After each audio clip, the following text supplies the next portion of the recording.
Hello guys, pag-usapan lang natin ang breaking news. Ayon kasi sa bali-balita, Diyos ko, Catherine Bernardo mukhang wala sa mood dahil spotted yan. At siyempre, ang lahat ng katanungan kasi ng karamihan, baka daw kay Daniel Padilla.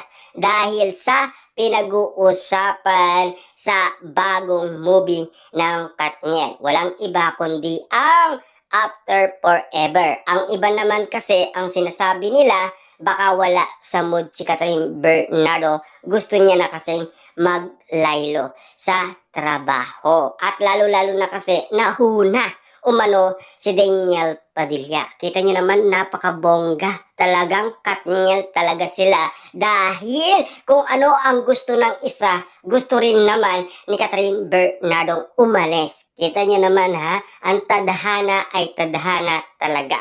At lalo-lalo na kasi, ang iba naman, ang pinag-uusapan, baka daw pagod lang si Catherine Bernardo sa kanyang bagong teleserye. At lalo-lalo na kasi, pinag-uusapan din, lagi siyang nagpo-promote ng nasabing teleserye. At lalong-lalo na kasi, nagsushooting pa si Catherine Bernardo. Yan ang mga bali-balitang kumalat ngayon sa social media. At lalong-lalo na kasi pinag-uusapan, ang dahilan kasi ay si Catherine Bernardo kung bakit nagkakalabuhan ang relasyon ni Mayor Mark Alcala at Catherine Bernardo. Yan kasi ang mga bali-balitang pinag-uusapan sa X, dating Twitter. Trending nga naman kasi ang mga bali-balita ngayon dahil sa iwalayan Mayor Mark Alcala at Catherine Bernardo.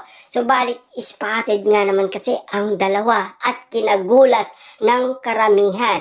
Bakit lumitaw sina Mayor Mark Alcala at Catherine Bernardo at magkasama sila at sinasabing nag-date daw yan? Kasi spotted na spotted sa matang lawin sina Catherine Bernardo at Mayor Mark Alcala. Na alam niyo naman siguro, ang daming pinag-uusapan na trending dahil sa iwalayan Mayor Mark Alcala at Catherine Bernardo.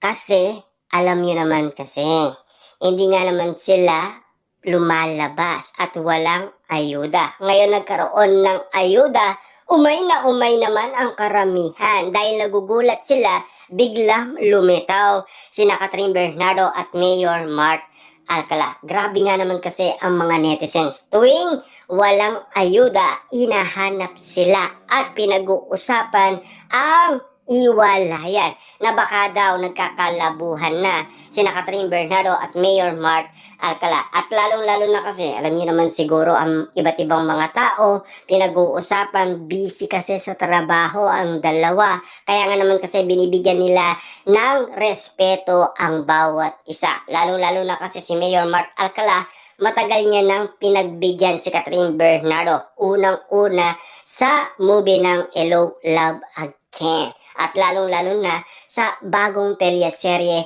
ni Catherine Bernardo. At siyempre, yung wax figure ni Catherine Bernardo. Tila hindi nakikialam si Mayor Mark Alcala ayon sa karamihan. Pero ang iba, duda sa relasyon Catherine Bernardo at Mayor Mark Alcala. Mukhang hindi daw makatotohanan kahit may mga ayuda. Baka daw kasi mabudol lang kung paniniwalaan ang ganong sitwasyon. Basta't maniniwala lang daw ang karamihan kung ikakasal sila.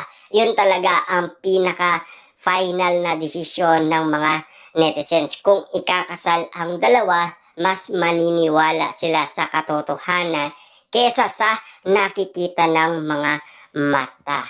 Siyempre, alam niyo naman siguro, nagawa na kasi yan ng Kat din na tila na in love sila ng todo dahil sa mga galawan Alden Richard at Catherine Bernardo na talagang tagos na tagos sa puso, na talagang kinabaliwan ng karamihan. At siyempre, nang dahil pinag-uusapan ang bagong movie ng Katniel, tila nagaanda na at nagre-ready na ang mga Katniel fans. At alam niyo naman siguro ha, sikat ngayon ang bagong teleserye ni Catherine Bernardo sa ibang bansa. Pero sa Pilipinas, grabe. Bakit ayaw na ayaw nila ang teleserye ni Catherine Bernardo at James Reid na alam niyo naman siguro kung ano ang dahilan nila kung bakit ayaw na ayaw nila kay Catherine Bernardo ngayon. Kasi naiilang sila at nauumay na sila kay Catherine Bernardo. Ang iba naman kasi pinag-uusapan hanggang ngayon, pabebegar pa rin siya at sakang na sakang daw si Catherine Bernardo. At walang level up ang nangyayari.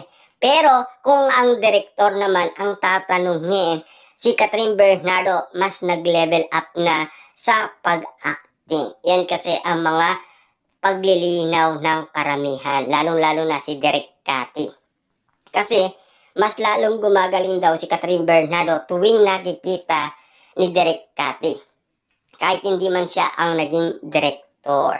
Kasi kitang-kita nyo naman siguro ha, pinag-iirapan ni Catherine Bernardo bawat project na ibinibigay sa kanya. At lalong-lalo na kasama niya pa ang matalik niya kaibigan na si Maja Salvador na tumutulong kay Catherine Bernardo. Kaya nga naman kasi malinaw na malinaw yan sa karamihan kung bakit niya naman kasi pilit sinasabi ng karamihan na si Maja Salvador ang magdadala sa nasabing teleserye ni Catherine Bernardo. At least malinaw man sa karamihan, naiintindihan naman ng iba ang ganitong sitwasyon.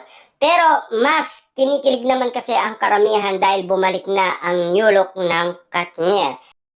Feeling kasi ng mga Katniel fans, nagbabalik na sina Daniel Padilla at Catherine Bernardo dahil sa hairstyle noon ng Katniel na nakikita ngayon. Na talagang pinag-uusapan, pinagkakaguluhan at pinagpepestaan ng karamihan. Dahil kinikilig sila kahit ganong sitwasyon lang sa nyulok ng Katniel na pinag-uusapan. Bumalik na sina Daniel Padilla at Catherine Bernardo.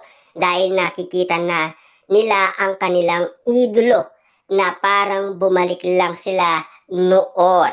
Kaya nga naman kasi pinag-uusapan si Daniel Padilla ay patuloy lang sinusuyo si Catherine Bernardo. Kasi nag-iingay umano si Jake Costura kay Daniel Padilla at Kyla Estrada magkakaroon ng third wheel. Kaya nga naman napapag-usapan si Daniel Padilla ay gustong bumalik kay Catherine Bernardo.